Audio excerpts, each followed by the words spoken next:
Hola a todos, estamos en el pabellón de América Latina y el Caribe organizado por CAF en la COP28 que se realiza en Dubái, Emiratos Árabes Unidos, y los invitamos para compartir conversaciones sobre las oportunidades y los desafíos que supone la acción frente al cambio climático desde una perspectiva de la región. Y para eso hoy nos acompaña Iván Duque, expresidente de Colombia. Muchas gracias. Gracias, Thais. Por acompañarlo. Voy a empezar así directo con... Es el tema que estoy siguiendo aquí en la COP28, es el tema que se discute muchísimo entre países latinoamericanos. ¿Es el financiamiento hoy el principal desafío para la acción climática de la región? Yo diría que es uno de los más importantes, es decir, está entre los 3 desafíos más grandes que tiene la región, porque necesitamos financiamiento de largo plazo, de impacto, que sea replicable, sostenible y escalable. Entonces, la pregunta es ¿cuál es esa combinación? Por un lado, creo que deben seguir existiendo créditos de rápido desembolso contra medidas y metas de acción climática en la región.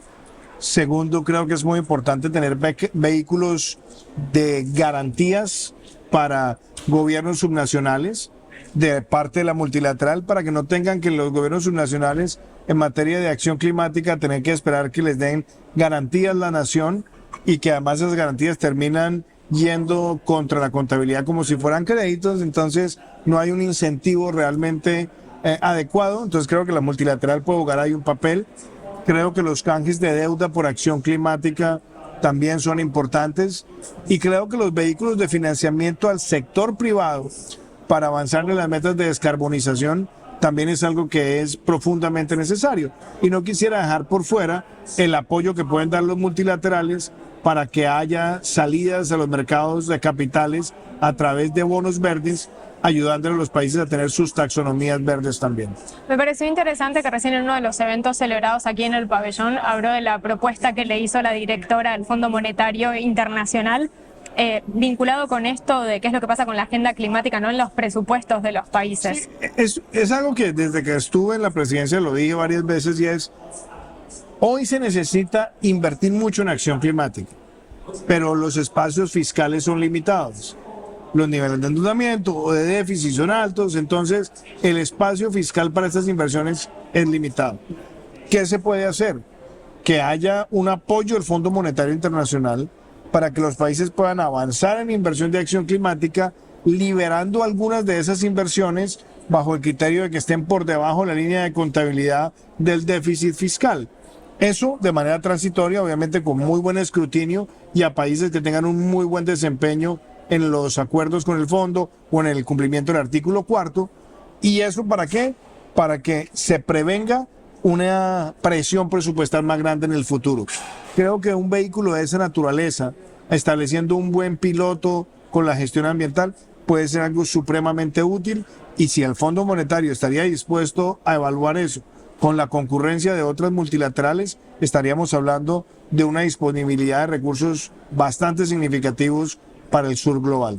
Usted mencionó la herramienta, digamos, financiera del canje de deuda, ¿no? En algunos casos, en algunos países se ha hecho canje de deuda por naturaleza, se está hablando también... Sí, o por acción en aguas protegidas. Claro, y aquí incluso se empieza a hablar en el marco de la COP de la posibilidad de canje de deuda por acción climática. Cuando le he preguntado a gente más del sector como financiero, me decía, eso va a llevar muchos años de que se pueda como cambiar la arquitectura financiera. ¿Lo ve así también? No necesariamente. Yo creo que la multilateral puede empezar a dar... O sea, ya Belice lo hizo, ya Ecuador lo hizo.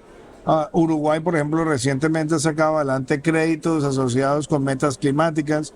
Entonces yo creo que no es descabellado.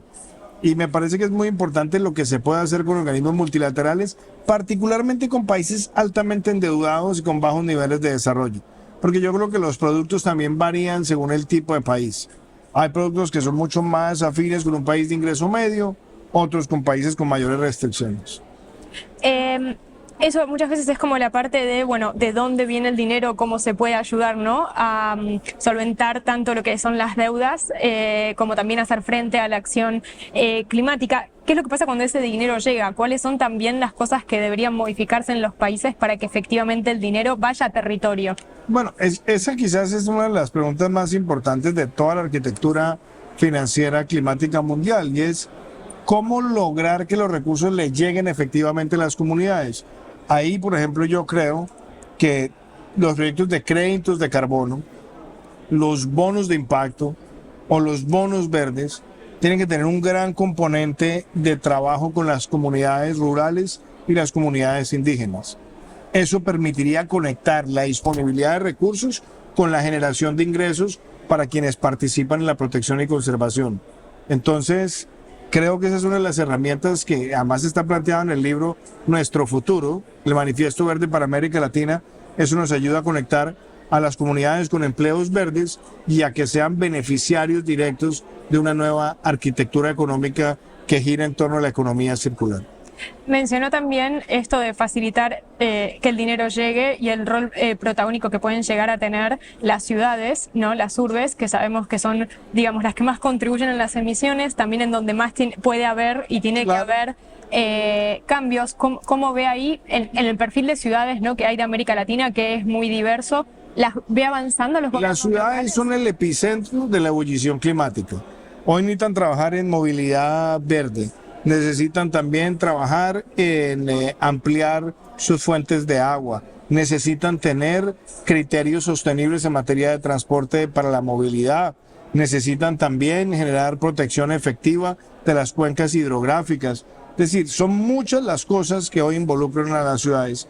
Y como es el principal epicentro de lo que ocurre frente al clima, se necesitan más mecanismos de financiamiento, acompañamiento, asesoramiento y ejecución, y también mecanismos para vincular al sector privado en lo que yo llamo biodiversidades, que son ciudades que conservan la biodiversidad, o también lo que planteo en el libro, los biodiverciudadanos, que son aquellos ciudadanos que están reduciendo permanentemente su huella de carbono y protegiendo más la naturaleza. No puedo dejar de preguntarle como, bueno, expresidente, y que muchas veces se escucha, digo, estamos en la COP número 28 y muchas veces se escucha esto de, no, bueno, pero están negociando hace tanto tiempo, el sistema multilateral no sirve para nada, más allá de que yo creo que sí sirve, pero ¿cuál es su opinión al respecto y qué es lo que cree que debería modificarse? Bueno, yo creo que las COP son un mecanismo de coordinación muy importante. Hay que evitar que las COP se conviertan en paisaje, que sean simplemente eventos rutinarios.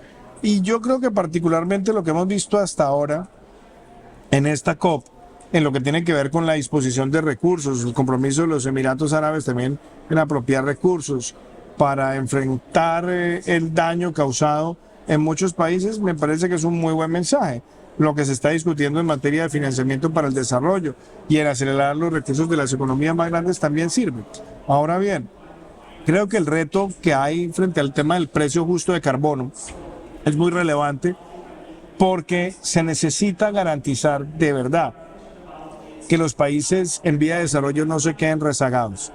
Establecer un precio para el norte global sin considerar las especificidades y las demandas del sur global va a ser muy complicado y puede terminar afectando inclusive la transición en muchos de nuestros países.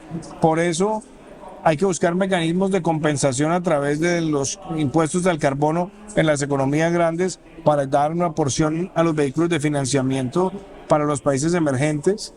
Creo que también en lo que tiene que ver con los sistemas de transacción hay que tratar de permitir que más proyectos que vengan de nuestros países sean elegibles y por otro lado garantizar que los flujos de recursos a través bien sea de los bonos, los créditos, los bonos de impacto, pues puedan llevar recursos de manera efectiva para que reduzcan muchas de las principales causas de emisión. En el caso de América Latina, el 47% de nuestras emisiones obedecen a deforestación y uso negativo de la tierra. Entonces, ahí es donde tenemos que jugarnos la principal carta y hacerlo también en espacios tan críticos como la Amazonía, que es capaz de absorber el 10% de las emisiones de gases de efecto invernadero en un año. Entonces, yo haría también ese llamado. Sí, y de hecho por eso también es tan importante que empiece a jugar, vamos a decirlo en la jerga acá, como más unida a la región, porque frente, por ejemplo, a lo que vemos con África, en donde África defiende muchos más sus intereses, digo, la necesidad de financiamiento puede hacer que la región termine uniéndose como espacio de bloque de negociación. Yo no sé si como bloque de negociación, lo que necesitamos es que los recursos vayan rápidamente y hay 3 puntos críticos de biodiversidad. Muchos más, pero 3 que son críticos: la Amazonía, lo que se conoce como la cuenca del Congo, y también el sudeste de Asia. Ahí tenemos 3 de los corredores de biodiversidad más relevantes del planeta y necesitamos protegerla de la deforestación. Si la Amazonía sigue con la tasa de deforestación de los últimos 40 años, va a ser un emisor neto de gases de efecto invernadero en menos de 5 años. Y eso no puede ocurrir. Entonces hay que despertar ya, girar ya, intervenir ya y combinar la autoridad, la sanción, con una gran promoción que sea sostenible, escalable y replicable de protección de ese corazón tan importante para el planeta. Quiero cerrar preguntándole sobre su nuevo libro que está presentando. ¿Qué es lo que le puede compartir a la gente del otro lado? ¿De qué se trata o con qué se va a encontrar? Este libro se llama Nuestro Futuro, hacia un manifiesto verde para América Latina, y lo que tiene como objetivo es mostrar 16 acciones que, si los países las adoptan, pueden reducir sus emisiones y pueden tener una ruta hacia la carbono neutralidad. Y lo hace con mecanismos de mercado basados en la naturaleza, con buena regulación, con buena coordinación, para hay un mensaje central: cuando este tema está en el corazón de la cabeza del Estado, se mueve más rápido que nunca. Iván Duque, muchas gracias por la conversación. Muchísimas gracias, Thais. Gracias. Un placer. Los invitamos a seguir las redes sociales de CAF para conocer las próximas conversaciones con referentes sobre las oportunidades y los desafíos que supone la acción frente al cambio climático desde una perspectiva de América Latina y el Caribe. Muchas gracias.